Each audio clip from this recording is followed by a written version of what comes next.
If you book this call because somewhere underneath everything you've been told, you're still wondering, what if we're missing something? Then that's exactly what we'll explore when we speak. Especially if you've already had tests, played supplement roulette, changed your diet, tried treatment, perhaps even been told that everything looks reasonably normal, yet you're still not where you want to be. Because if our body isn't doing what it's meant to, then there's a reason.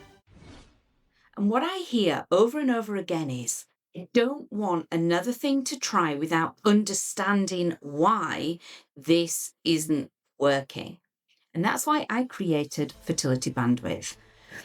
My own fertility ended before anybody helped me to understand that wider picture. And I don't want other ladies and couples making enormous fertility decisions like, should I use my eggs and risk failing, or use someone else's eggs and fear never being truly comfortable with it? Because these are often decisions from isolated results, broad labels, or generic lists of things to try. So what do I mean by fertility bandwidth?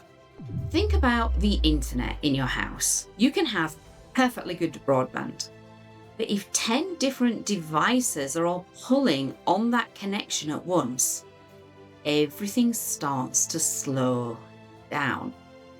Nothing necessarily has to be completely broken. There's simply too much demand on that available bandwidth. Your body is obviously far more complicated than Wi-Fi, but fertility bandwidth gives us a useful way of looking at that same principle.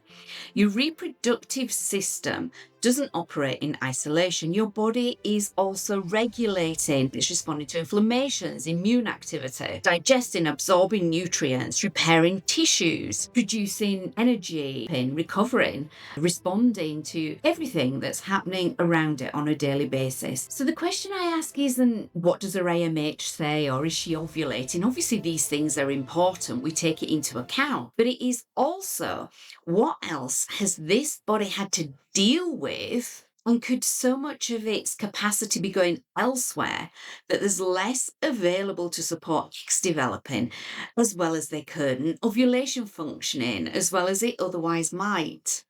That's why things that can look completely unrelated become important to me. Things like digestion, energy, sleep, pain, recurrent infections, inflammatory patterns, blood sugar changes, cycle changes, nutrition, recovery. And it could have been going on since childhood. This isn't because every headache or upset stomach somehow causes infertility. It doesn't.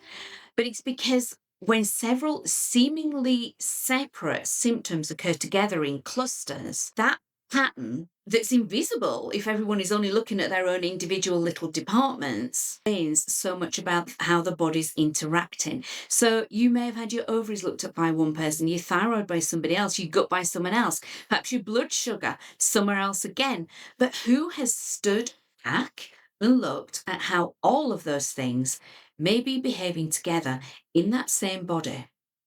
That's fertility bandwidth. And that's what we'll begin exploring when we speak.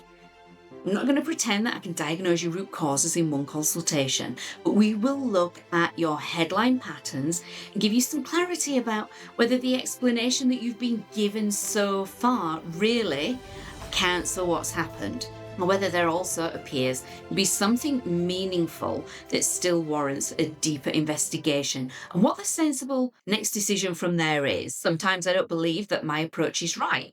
That's fine. Sometimes something needs taking back to your medical team.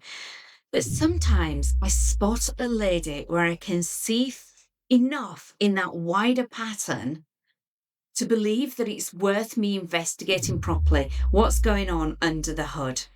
And if that's the case, I'll explain what I recommend and why when we speak. So before the call, I want you to think about just 3 things. What have you already been told is the reason? What have you tried because of that? And most importantly, what are you frightened could still be missed? Because that's often where our most useful conversation begins. And if somebody else needs to be involved in deciding what you do next, have them there if you can. That way, we waste less of our conversation going over background and much more of it working out whether there is genuinely a different way of looking at and therefore potentially fixing what's been happening to you.